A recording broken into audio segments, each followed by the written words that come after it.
Just hit a button, Morty. Give me a beat. Oh man, okay, alright, They're straight out flames, huh? How good is Kai Havertz? Should Manchester United, Liverpool or Chelsea sign him in this summer's transfer window? In this video, I will be analysing the type of player Kai Havertz is, looking at how good he is using expected goals, expected assists, key passes and other metrics to also compare him against other players. Before at the end I discuss how he'd fit into different side systems and whether he'd be a good signing for each club. Kai Havertz is Bayer Leverkusen's 21-year-old German attacking midfielder whose contract expires in 2022, meaning that he'd probably be attainable this summer for around £60 million. Havertz is a modern day adaptation of the Aganche-like playmaker from the early 2010s whose primary job in the side was to play through balls and create chances whilst playing in behind a main centre forward, sitting centrally and rarely ever roaming into wide positions. A great example of this type of player is Mesut Ozil, however opposition sides adapted and the modern game has become a lot more about dynamism and power due to the increase in pressing that most sides use in Europe, which has seen this type of player fall away in significance, as like with Ozil, the old Aganche-like playmaker seems to now drift through games and isn't able to find the same space in behind the opposition's midfield that they were once able to thrive in. Havertz's style of play is similar to an Aganche combined with the dynamism and dribbling ability of a traditional wide player. Havertz likes to move between the lines of the opposition system, looking to receive the ball in behind the midfield, from where he can look to slide a through ball through for an on-run in forward, and this can be seen here as Paulinho makes a clever run in behind the centre-backs, and Havertz has a vision and weight of pass to delicately play a through ball to find his run from where Paulinho passes the ball past the goalkeeper. Whilst Havertz's creative numbers can't yet compete with some of the best creators in the Bundesliga such as Gnabry and Kunku and Sancho's, he still ranks highly as seen as his expected assist rate of 0.31 per 90, sits at 16th most in the Bundesliga and the same amount as Borussia Dortmund's Torgan Hazard. But Havertz is more than just playing through balls and sitting ahead of the midfield. He's also an excellent dribbler, able to progress the ball forward into the final third from central positions, using his lanky frame and unassuming acceleration to glide past central midfielders. He completes 2.1 dribbles per 90 minutes, which is the same as Philippe Coutinho at Bayern Munich, showing how good a dribbler he actually is. The one big difference I see between him and a player like Ozil is that Havertz has a movement to allow him to get into dangerous areas, not just sitting behind the opposition's midfield, but also get into wide positions and ahead of the forward line. He likes to make runs underlapping the wide attackers in between the opposition's fullback and centre-back so that he can receive the ball in a wide position in the box and either isolate his centre-back in a one-on-one or find a pass around the area.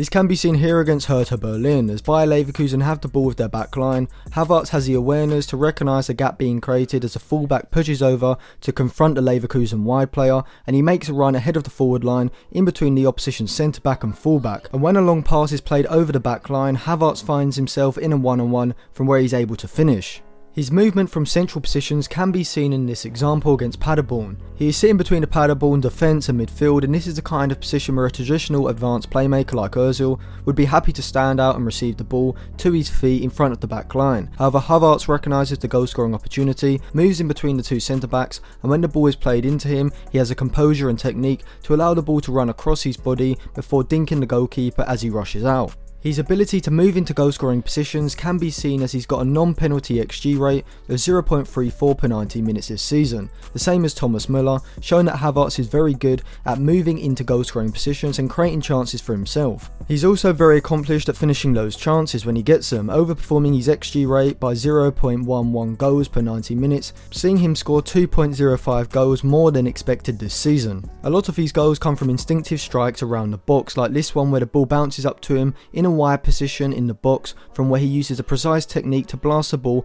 whilst in the air into the top corner. His composure is evident in this example as well, as he's able to use his ball control on the edge of a crowded box to get the ball out of his feet before accurately drilling the ball into the bottom corner. He's also great in the air for an attacking midfielder, able to make runs into centre forward positions when the ball is out wide, which is incredibly potent alongside good crosses from the flanks. So Havertz is definitely more of an all-rounded attacker than a traditional playmaker, having the dribbling ability of a wide attacker and the goal scoring ability of a second striker, which is why I think he can be used as a centrally advanced midfielder or as a wide playmaker on one of the flanks, but he could also be used in a deeper position in a midfield three if needed because of his excellent ball control and passing. So with Havertz's name being touted around the transfer market this summer, where would he fit in best and which club should look to make a move for him? Well, Chelsea and Manchester United have been the two clubs who have been recently linked with the German, but is he the type of player that they need? Well, in the Chelsea system, Havertz would come in to upgrade upon Mason Mount in Chelsea's midfield 3 in Lampard's 4-3-3 shape. In Lampard's side, it looks like he wants to use either Kante or Jorginho at the base of the midfield, with Kante or Kovacic and a more advanced playmaker ahead of the Italian, or Kante if he plays there. Havertz could fulfill that role, as he'd be a massive improvement on Mason Mount, and we can see this when we compare them statistically.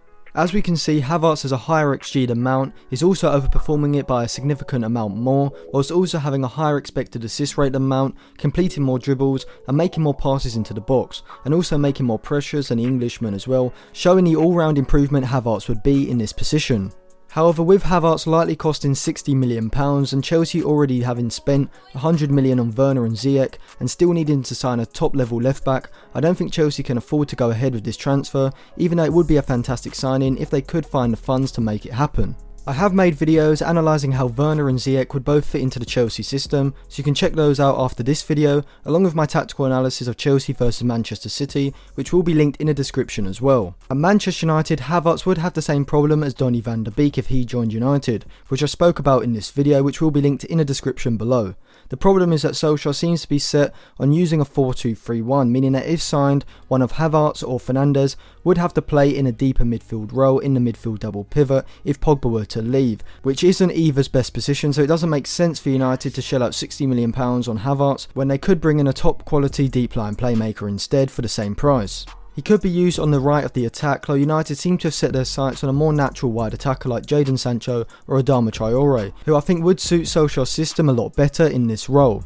Obviously, being a young German player, Havertz has been heavily linked with Bayern Munich over the past few seasons, and you can see where he'd fit into the side with Coutinho departing after his loan spell finishes. In Bayern's current 4-2-3-1 shape, Havertz would play in front of Kimmich and Thiago, and his positioning between the lines would make him the focal point of the attacking play, with Müller on the right also coming inside into the half spaces. Havertz would thrive making runs off of Lewandowski's deep movement, and with Thomas Müller's world-class chance-creating ability, Havertz would be even more of a goal threat than he already is.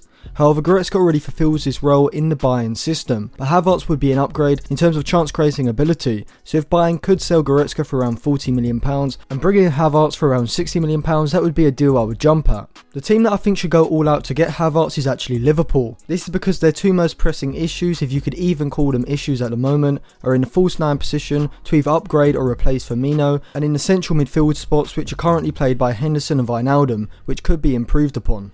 Havertz could potentially play in either of these two roles. Liverpool central midfielders, wide of Fabinho, like to move high up the pitch when the ball is on their side, sitting between the lines and looking to receive the ball in behind the opposition's midfield, which is a pattern of play that Havertz is well accustomed to at Bayer Leverkusen. Havertz would be a significant creative and goal scoring upgrade on any of the current Liverpool central midfielders, so you could see why this deal would make sense. Also, Havertz could be used as a short-term alternative or long-term replacement to Firmino in the front three. Havertz has been used as a false 9 at Leverkusen, and in Liverpool's front three he'd have the off-the-ball movement and dribbling ability to excel with Mane and Salah ahead of him. Signing Havertz would make a lot more sense than if Liverpool had signed Werner, as Havertz essentially serves a short-term issue in midfield, whilst also being the perfect long-term heir to Firmino's role. Havertz could also be a great option to come in at Real Madrid to replace Luka Modric. Modric plays the role of an advanced playmaker in Real Madrid's midfield three, pushing up ahead of Kroos and Casemiro and looking to make runs ahead of the play into wide positions. Havertz would be perfect for this role as he essentially plays the same way in Bayer Leverkusen's 4-2-3-1, having the awareness to make runs in between the fullback and centre backs and get into dangerous wide positions. Havertz would also be a significantly cheaper alternative to Pogba, and he's also a lot younger, so this could be a smart move for Real Madrid to make. In terms of rating Havertz, I'd give him a current ability rating of 7.1 inside the Champions League class bracket, and just below the likes of Bruno Fernandes and James Maddison in terms of current ability. Havertz does have the ability to become a world-class attacker midfielder though, in the mode of Thomas Müller, which is why I'd give him a potential ability rating of 8.5 inside the world-class bracket. Thank you for watching. If you enjoyed that video, make sure you subscribe to the channel if you haven't already, click the bell and give this video a like if you enjoyed it, and check out some of my other videos on the screen now and linked in the description below. Then they got to the chorus, and the chorus is like, ain't no love in the heart of the city. And he's like, oh, like doing his face like that. Then he's like, play next beat, play the next beat. I played another beat.